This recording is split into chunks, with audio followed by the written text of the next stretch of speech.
오늘 우리에게 주신 말씀은 신약성경 누가복음 1장 39절에서 44절까지입니다. 우리 하나님의 말씀을 경외하는 마음으로 자리에서 다 일어나셔서 한 목소리로 봉독하도록 하겠습니다. 함께 봉독합니다. 그 무렵에 마리아가 일어나 서둘러 유대 산골에 있는 한 동네로 가서 사가랴의 집에 들어가 엘리사벳에게 문안하였다. 엘리사벳이 마리아의 인사말을 들었을 때에 아이가 그의 뱃속에서 뛰놀았다. 엘리사벳이 성령으로 충만해서 큰 소리로 외쳐 말하였다. 그대는 여자들 가운데서 복을 받았고 그대 태중의 아이도 복을 받았습니다. 내 주님의 어머니께서 내게 오시다니 이것이 어찌 된 일입니까? 보십시오. 그대의 인사말이 내 귀에 들어왔을 때에 내 태중의 아이가 기뻐서 뛰놀았습니다. 아멘. 앉으시기 바랍니다.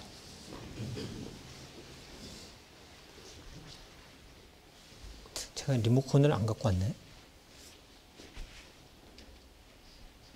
거기에 다시 넣었을 수도 있고, 네. 아니면 그냥 두셔도 됩니다. 제가 넘겨달라고 해도 괜찮을 것 같아요. 아까 그 뒷자리에서 제가 건전지를 갈았었거든요. 그 뒤 라인에 어디 있을 수도 있습니다. 아니면 그냥 두셔도 돼요. 네, 괜찮습니다. 이러고 제 주머니에서 나오면 안 되는데, 그죠? 확실히 없습니다, 여기는. 네.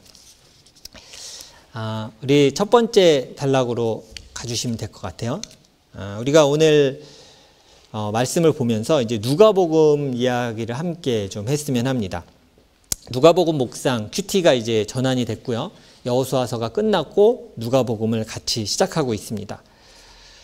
누가복음의 시작을 여러분 잘 아실 거예요.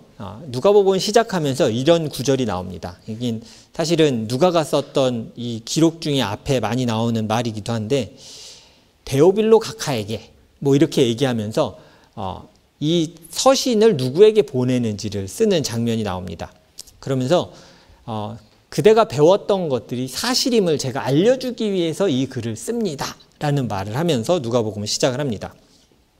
그래서 누가복음을 읽을 때 우리가 꼭 기억해야 될 것은 어떤 역사적 사실과 우리가 들었던 소문들이 사실임을 이야기해 주는 책이구나, 이런 관점으로 누가복음을 보셨으면 좋겠어요.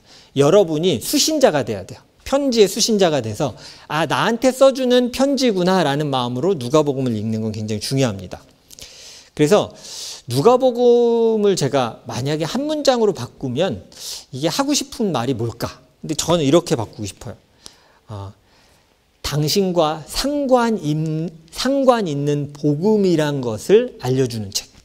그러니까 상관없는 예수의 이야기가 아니라 당신과 상관 있는 예수의 이야기입니다 라는 것을 말해주는 책이라고 하고 싶어요.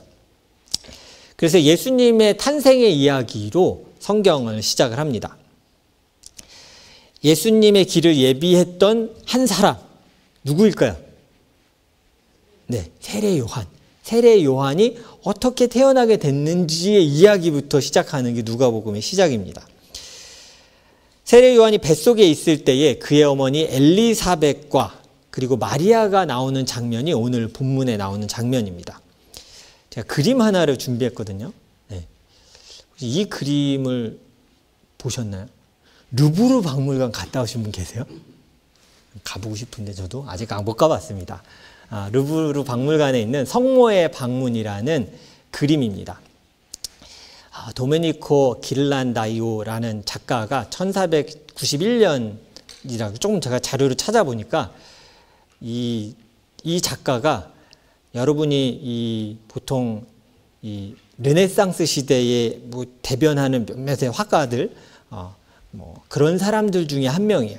그리고 너무 여러분이 잘 알고 있는 미켈란젤로가 화가였던 것도 여러분 아시죠? 그분의 그림의 스승이 이 사람이에요. 저는 사실 이 이름 처음 들었거든요. 그래서 이 성모의 방문 이렇게 봤을 때 누가 더 젊어 보여요? 파란색이 젊어 보니까 아마 저거 이제 마리아로 그린 것 같아요. 그래서 엘리사벳과 마리아가 많은 장면, 아마 양쪽은 천사를 표현한 것 같아요. 만나는 장면을 그림으로 볼 수 있습니다. 저는 이렇게 옛날 성경의 이야기를 이전 사람들이 그림으로 그려낸 거를 좀 좋아해요. 이렇게 성경에 있는 이야기를 자신의 이야기들을 이렇게 많이 그 안에 담아내기도 하기 때문이에요. 물론 이거 말고도 제가 보여드리지 않겠지만 몇 가지 사진의 그 그림을 제가 더 많이 찾아서 좀 봤는데 너무 그 당시에 시대상을 그려낸 그림이 많은 거예요. 뭐 네덜란드에서 그린 거는 뒤에 누가 봐도 네덜란드 집이야. 근데 예수님이 그런 데 살지 않았을 거 아니에요. 그래서 이게 너무 쓰기가 그래서 가장 이것도 사실은 뒤에 저런 성벽 같은 건 아니에요. 그냥 표현하다 보니까 저렇게 한 건데 저렇게 됐으면은 성경대로 하려면 뭐예요? 엘리사벳은 저런 성전에 살았어야 될 거 아니에요. 저게 아니에요. 근데 이제 성화로 표현하다 보니까 저렇게 이제 표현을 하게 된 거죠. 이 놀라운 사건이 오늘 우리가 읽은 이 본문 장면에 나옵니다. 어제 본문, 오늘 큐티 본문이 다 이 내용을 가지고 있어요. 두 번째 단락으로 한번 넘어가 보겠습니다. 이 장면에서 두 여인이 나오는데 그 두 여인의 특징을 저는 두려움에 떠는 여인이라고 표현하고 싶어요. 사실은 둘이 막 보고 싶어서 막 만났던 게 아니라 두 여인의 그 마음의 상태를 굳이 하나로 꼽자면 전 두려움이라고 생각해요. 왜 두려웠을까요? 사실은 지금의 시대상과 그때 시대상을 비교해 보면 너무 쉽게 알 수 있습니다. 요즘도 가끔 그런 일이 있습니다. 이 사람들이 결혼하겠습니다. 갑자기 발표하면 다 사람들이 어떤 색안경을 끼고 봐요? 애기 가졌나 보다. 그게 연예인들이 결혼한다고 할 때 댓글 제일 많은 게 그거예요. 근데 참 안타깝게도 결혼한 다음에 항상 그 얘기가 꼭 붙죠. 절대 아닙니다 했는데 아기가 5개월 만에 갑자기 나와요. 그래서 이거 어떻게 된 거지 하면 이제 그냥 그랬구나 그러고 이제 넘어가는 거죠. 사실은 지금 2000년대를 살고 우리 21세기를 살고 있습니다. 21세기에도 이 결혼한 게 아닌데 아이를 가졌다는 것만으로도 누군가는 때로 부끄러워하기도 하고요. 말하기도 힘들어하는 사회는 사회예요. 그런 분위기입니다. 좀 안타깝긴 하지만 그런 상황이에요. 근데 생각해 보세요. 지금 이 사건은 몇 년 전 얘기일까요? 2000년 전 얘기잖아요. 2000년이 훨씬 더 된 얘기잖아요. 그러니까 그 당시는 이 처녀가 아이를 가졌다는 사실만으로도 끌어내서 돌로 쳐 죽일 수 있는 시대였잖아요. 아무도 죄를 물을 수 없었다. 그런 시대에 아이를 가진 마리아, 그리고 또 한 명의 엘리사벳. 엘리사벳은 이미 나이가 많은 노인입니다. 노인 여자였어요. 그리고 아이가 없었어요.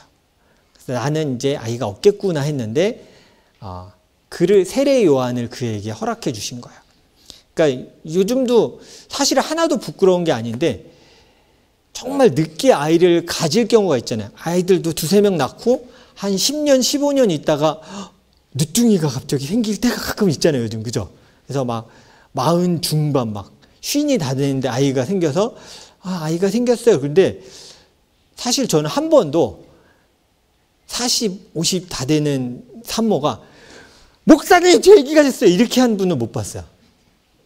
목사님 어떻게 말해 막 생명을 가진 되게 귀한 일인데도 말을 잘 못해요. 왜요?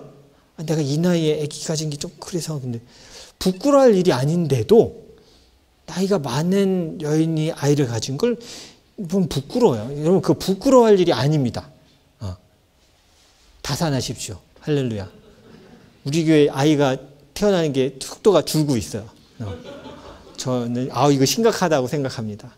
우리 이도가 태어나고 그 이후에 이게 아이가 별로 없어요. 많이 태어나야 되는데 부끄러워하지 마시고 언제든지 저에게 나눠주십시오. 아이가 생명이 생겼습니다. 우리가 온 마음으로 함께 축하할 수 있을 것 같아요. 근데 이게 지금 2000년 전 이야기잖아요.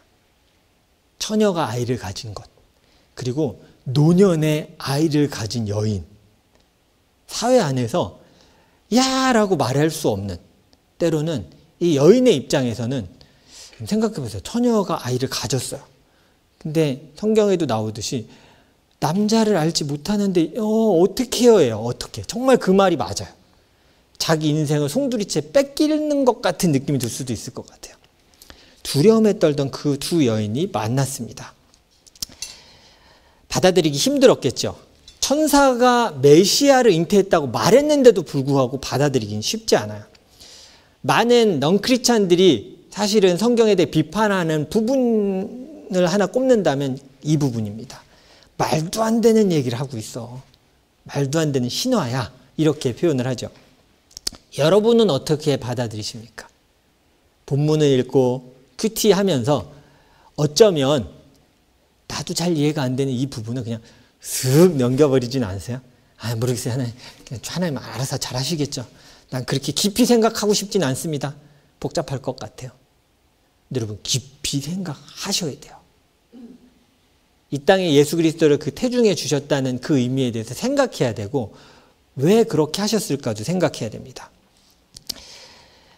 사실은 처녀인 마리아가 받아들이기 힘든 이야기잖아요. 사회적으로도 받아들이기 힘든 일이에요. 근데 성경은 왜 굳이 이 이야기를 기록했을까요?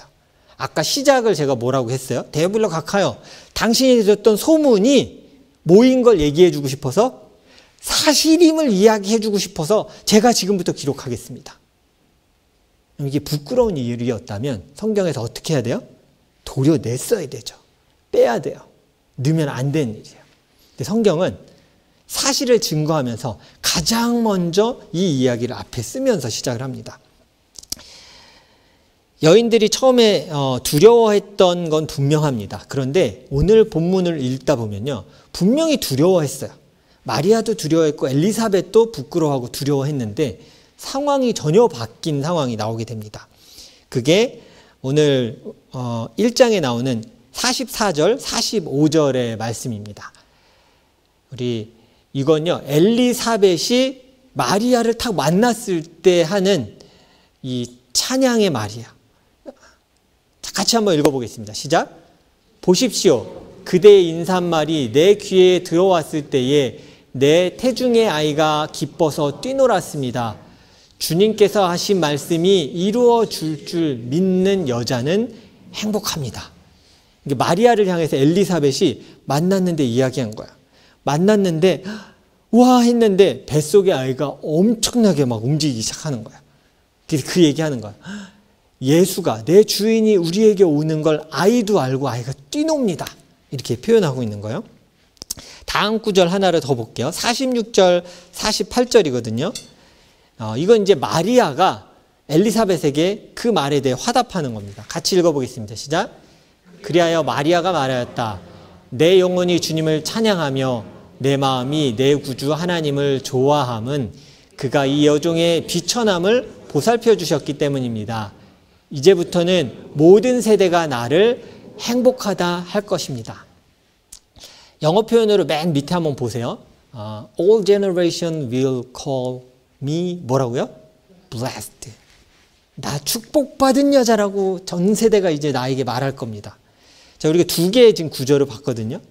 여기에서 부끄러움을 찾으실 수 있겠습니까? 혹은 두려움에 떠는 여인을 보실 수 있겠어요? 없죠.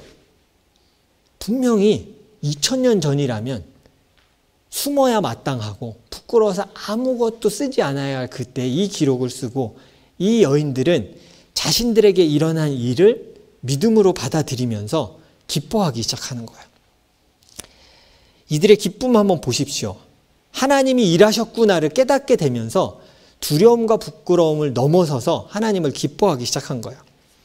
하나님의 살아계심을 우리는 가끔 이렇게 생각해요. 한순간에 어떤 사건 때문에 와 하나님 살아계셔 이러고 확 믿어진다고 생각해요.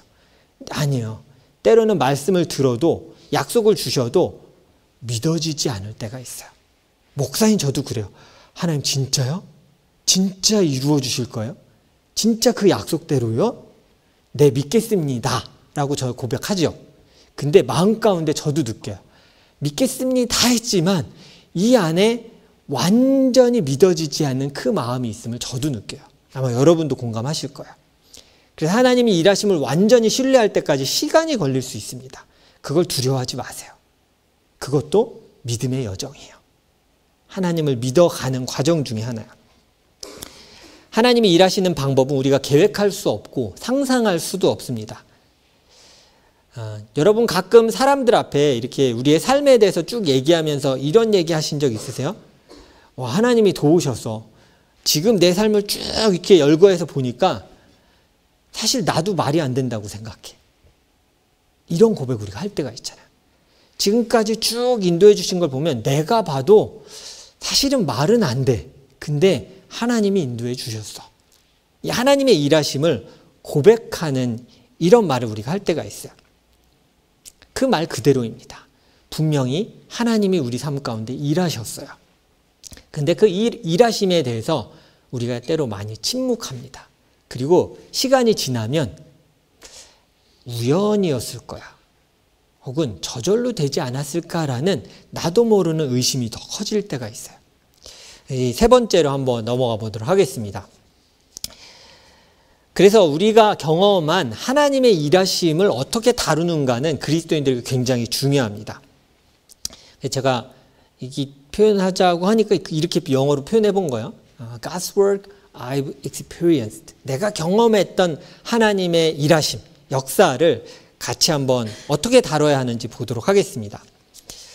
사람들은 성향이 좀 다릅니다. 제가 이미 익히 이전에 많이 깨닫게 된 건데 우리 교회 교인들의 특성을 통계적으로 분리하자면 제가 새가족 모임 때도 요즘 가끔 얘기하거든요.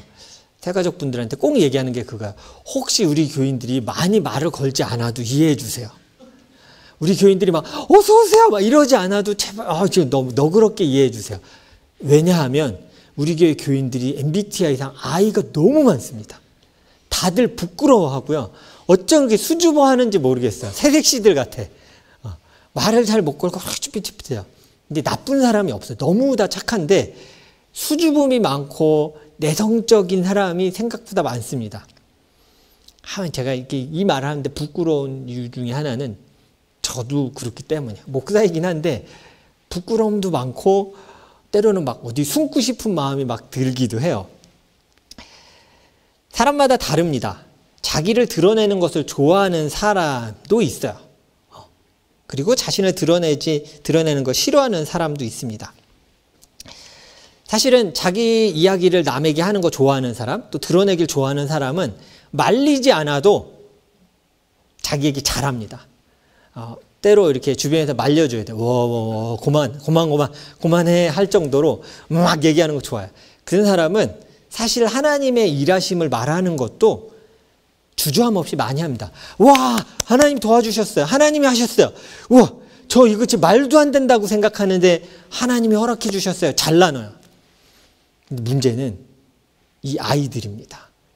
내성적인 이 사람들은 하나님의 역사를 경험하고 너무 기쁜데 어떻게 표현하냐면 이게 다요. 이게 다야. 가족도 몰라요. 목사도 몰라. 좋은 소식을 한 3-4달 후에 내가 들어. 그래서 좀 얘기 좀 해주지. 여러분 이게 목회자로서는 되게 답답한 일이야. 이 참고해 주세요. 좋은 일을 너무 안 얘기해서 막 콕콕콕 쑤셔서 들어야 돼. 그런 일이 있었어요. 그럼 벌써 한 인사하기도 민망하게 몇 달이 지났어요. 제발 나쁜 얘기도 좋고요. 좋은 얘기도 많이 좀 해주셨으면 좋겠어요. 그리고 특히 내 삶 가운데 하나님의 일하심을 고백하는 거는 해야 돼요.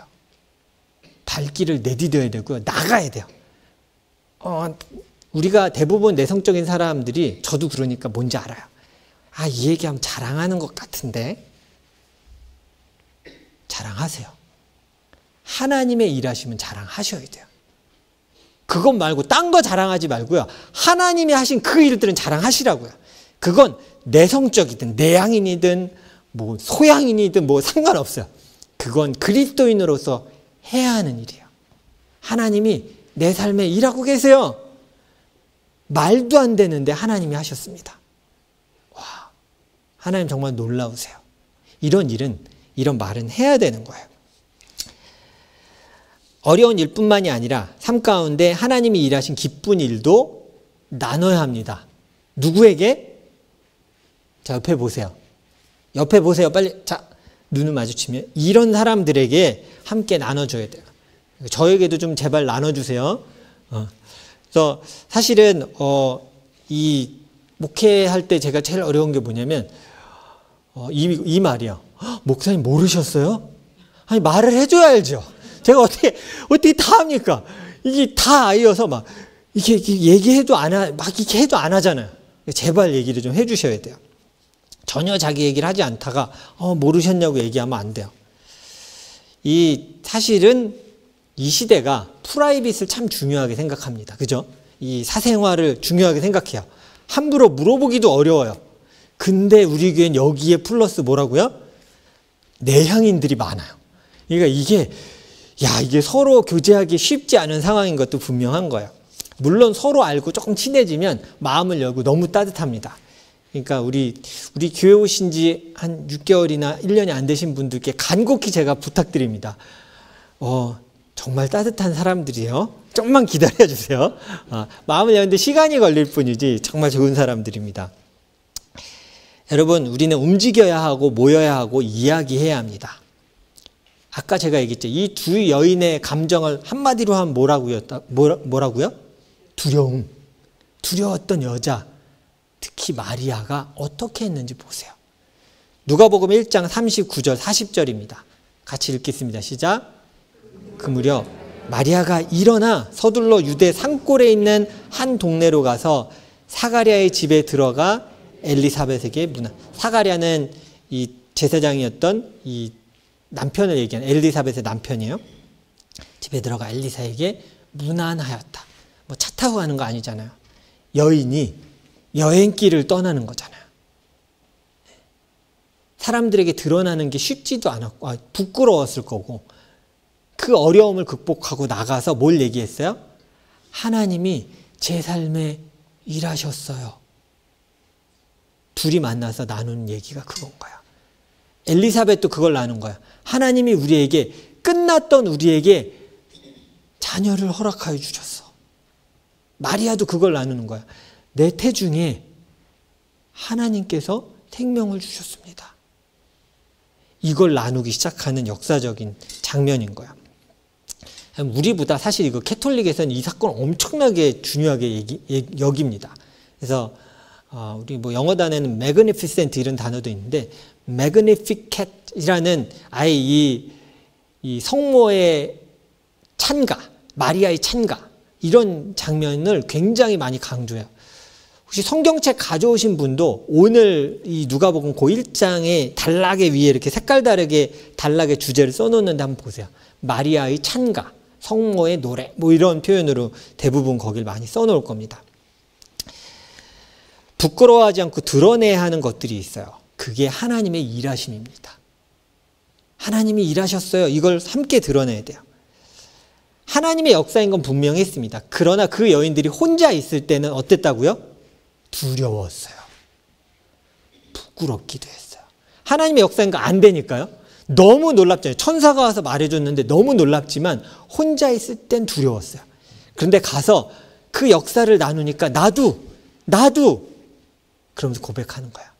우리의 하나님이 우리 삶 가운데 일하십니다요.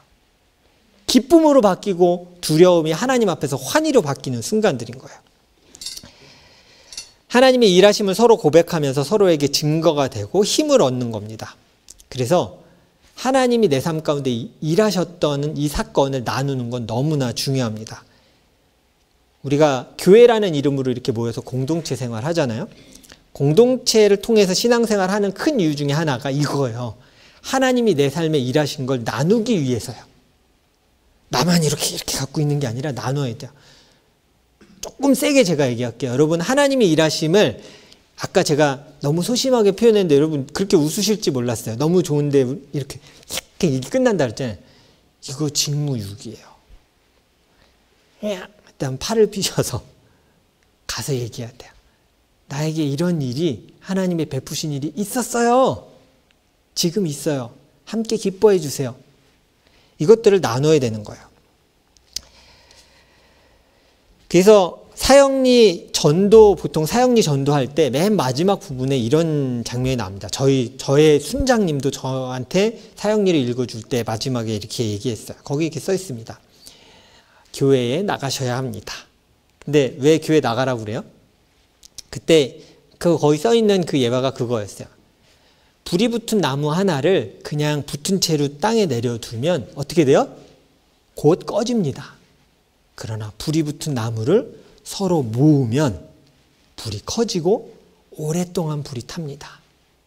우리는 교회에 속해서 신앙생활을 해야만 합니다. 저는 이 말이 잘 안 잊혀져요. 교회의 존재 이유 중에 하나는 때로는 우리는 이 땅 살아가면서 두려울 거예요. 부끄럽기도 하고 내 인생을 이렇게 사람들 앞에 드러내기 힘들 만큼 부끄럽지? 할 수 있지만 그러나 하나님의 일하심을 서로에게 고백하면서 그 두려움은 기쁨으로 바뀔 거예요. 난 비천하지만 하나님께서 나를 사용하셔서 이 땅 가운데 살아가게 하십니다. 지금까지 살아온 것도 하나님의 놀라운 은혜입니다. 이렇게 고백하게 되는 거예요. 서로의 삶 가운데 있었던 하나님의 역사가 이 고백하는 거예요. 만났는데 나 이런 하나님의 일하심을 경험했어. 하나님 이렇게 도와주셨어. 나도 도와주셨는데 사실 이거 무슨 얘기냐면 이거야.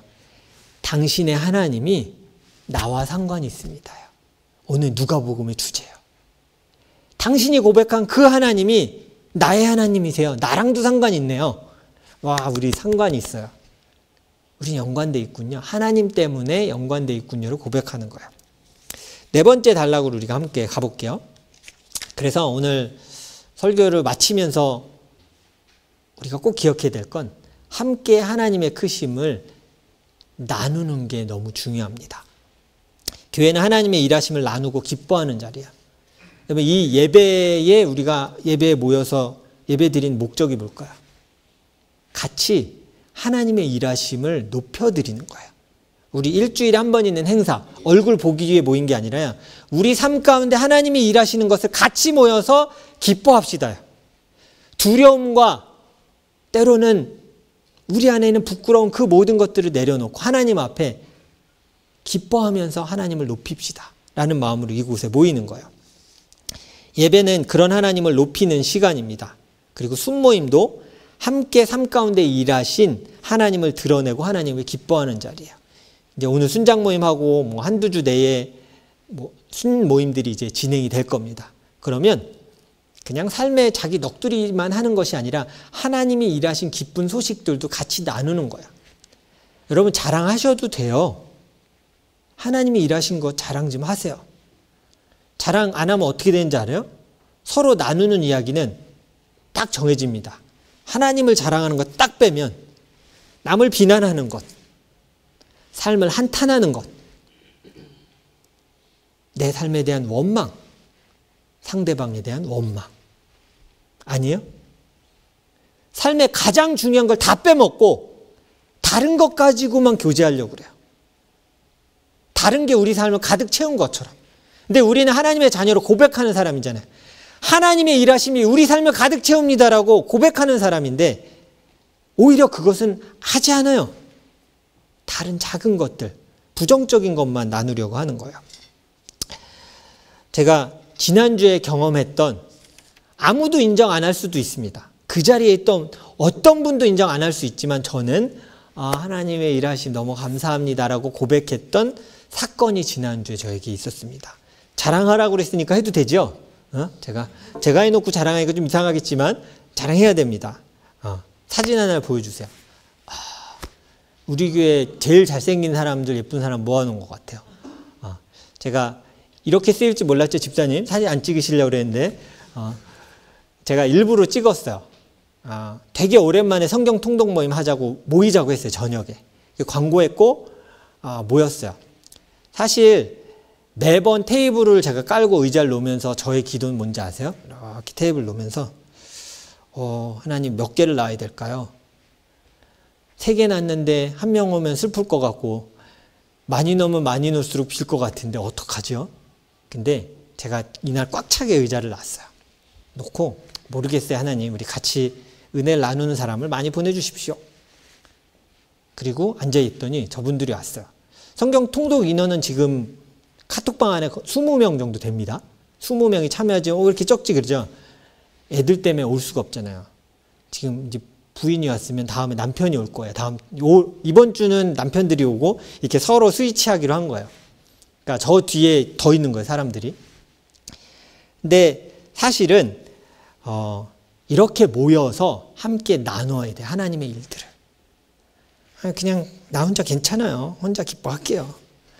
제가 얘기했잖아요, 그 직무유기라고. 하나님의 일하심이 있다면 나누세요. 그리고 남을 격려하세요. 가장 부끄러움에 있었던 두 여인이 만나서 했던 건 부끄러움을 극복하면서 얘기한 거야. 하나님이 내 삶 가운데 일하셨어요. 그랬더니 함께 기뻐할 수 있었어요. 통독 지금도 받습니다. 뭐 광고하려고 한 건 아니지만 받고요. 언제든 열려 있습니다. 화요일 저녁에. 그래서 화요일 저녁에 항상 교회 주보가 있으면 나가거든요. 그러니까 보시고 참여하세요. 저는 통독 안 해서 잘 모르겠어요. 그래도 내 삶이 너무 힘들어요. 같이 좀 이야기를 나누고 싶어요. 그럼 오세요, 저 자리에. 그러면 다른 이들이 나누는 하나님의 일하심을 듣게 될 거예요. 그러면 고백하게 돼요. 당신이 고백하는 그 하나님이 나와 상관이 있네요. 당신이 말하는 그 하나님이 누구 하나님이에요? 내 하나님이네요. 내가 낭망할 필요가 없겠네요. 그래서 그리스도의 이름 안에서 사람들이 모여야 하는 이유가 있는 겁니다. 그래서 저는 우리 같이 이런 얘기를 서로에게 좀 했으면 좋겠어요. 다 넘겨주세요. 자, 이거 옆에 분에게 이렇게 해주셔야 돼요. 손을 톡톡톡톡 하면서, 혹은 뭐 껴안을 수 있는 사람이면 껴안아 주셔도 괜찮을 것 같아요. 크신 하나님이 너를 도우신다, 이렇게 한번 얘기해 보세요. 시작. 크신 하나님이 집사님을 도우십니다. 내게 일하셨던 하나님이거든요. 그러면 우리가 해야 될 건 뭐냐면, 야, 그 하나님 나랑만 상관이 있는 거 아니라 너랑도 상관이 있다니까. 크신 하나님이 너를 도우실 거야. 이게 그리스도인이 해야 되는 일이야. 다음 거 한번 넘겨볼까요? 그러면서 내가 좋은 일이 있었어요. 하나님 날 도우셨어요. 하나님 진짜 크신 일을 하셨다. 그러면 우리가 해야 될 건 뭐예요? 다른 이에게 이렇게 얘기해야 돼요. 자, 아까 그 사람이 좀 부끄러워했잖아요. 눈을 동그랗게 뜨고 다시 한번 얘기해 주세요. 시작. 너의 하나님은 크시다. 여러분, 우리가 너무 하나님을 부끄러워요. 이 아이들 그냥 지긋지긋해. 아이는 안 돼. 하나님 앞에서는 그렇게 하면 안 돼요. 내향성을 다 버리고요. 표현하셔야 돼요. 하나님, 나의 하나님은 크셔. 맞아요. 당신이 말한 그 하나님이 나의 하나님 되십니다. 교회는 이런 공동체예요. 혼자 좋아하고 혼자 슬퍼하고 하다가 끝나는 게 아니라 같이 예배하고 같이 찬양하고 같이 기뻐하는 거예요. 그래서 이 땅에 교회를 세워주신 거예요. 누가복음은요, 사람들이 하는 그 이야기들이 사실이었음을 증명하는 책이에요. 누가복음은 하나님과 상관없던 사람들, 오늘 이게 말하는 데오빌로는 뭐 명확히 자료를 통해 누구다 이렇게 하기는 좀 어려워요. 그냥 대략 로마의 지도자급에 있는 관리나 어떤 사람이었을 거다 이렇게 여겨요. 그래서 얘기하는 건 그거예요. 상관없었던 사람이잖아요. 예수 그리스도를 몰랐던 상관없는 사람에게 누가가 뭐라고 얘기하는 거예요? 지금 내가 하는 이 이야기들을 하신 하나님이 누구와 상관이 있다고요? 당신과 상관이 있습니다.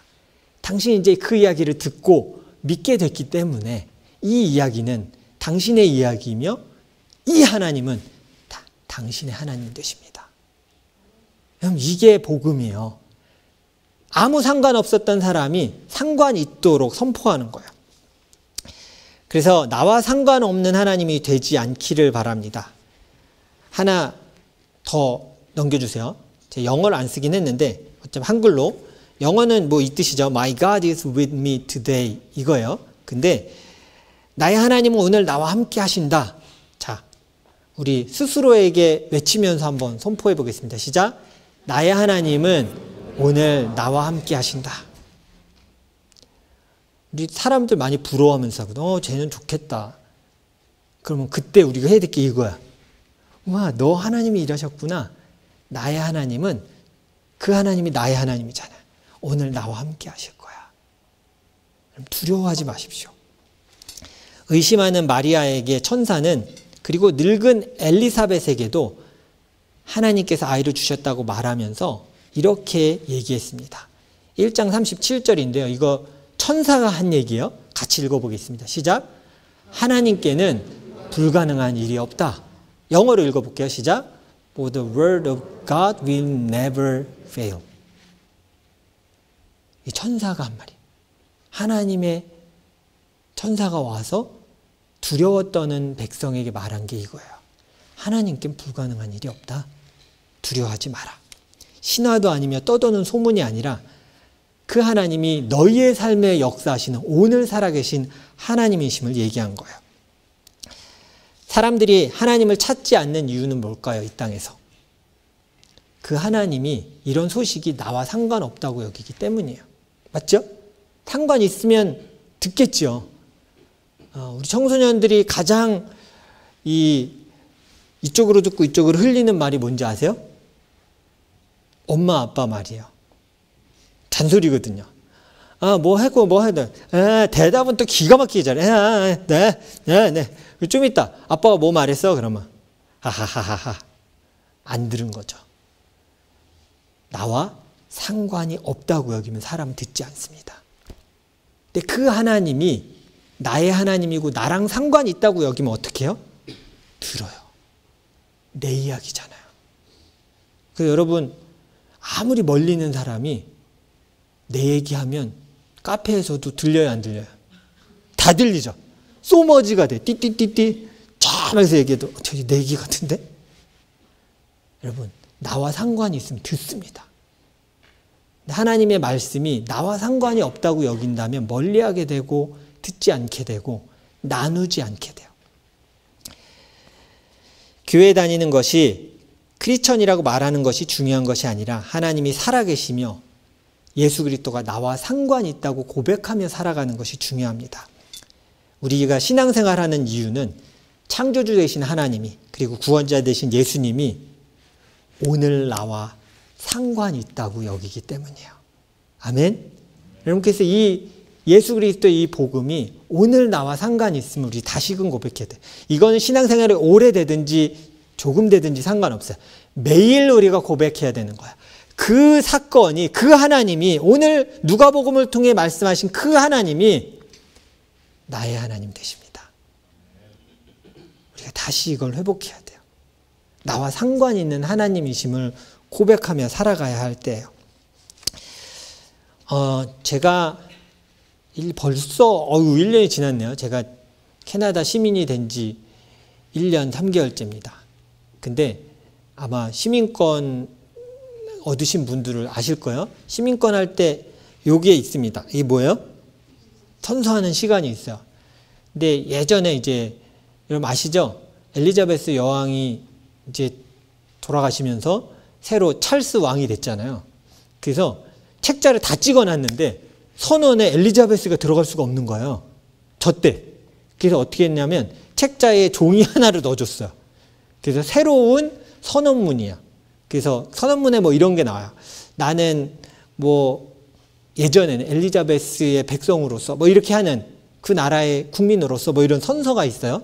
근데 지금 이제 저는 별로 안 좋아했는데 저는 사실 선서할 때 가만히 있었어요. 이렇게만 가만히 있었어요. 뭐라고 하냐면 나는 찰스 왕의 백성으로서 이렇게 하는데 난 벌써 안 좋아하는데 저 사람. 근데 왕이래. 그래서 이게 나가두면 제가 불리해지네 정치적으로. 뭐 그러진 않겠죠? 선언을 했어요. 그리고 이렇게 끝나서 시민권을 받았어요. 근데 제가 시민권을 받고 선언한 자리에 있었어요. 근데 제가 시간이 지나고 이게 하나님을 믿지 않는 왕으로 여기지 않는 자들의 마음이 지금 내가 느끼는 마음 비슷하겠는데? 다 왕이래. 캐나다 살면 그거 고백하잖아요. 시민권도 다 고백하잖아요. 근데 누군가 저에게 만약에 묻는다면 너의 왕은 찰스이시냐? 그러면 제가 네. 아니 못할 것 같아. 솔직히 지금도 못하겠어요.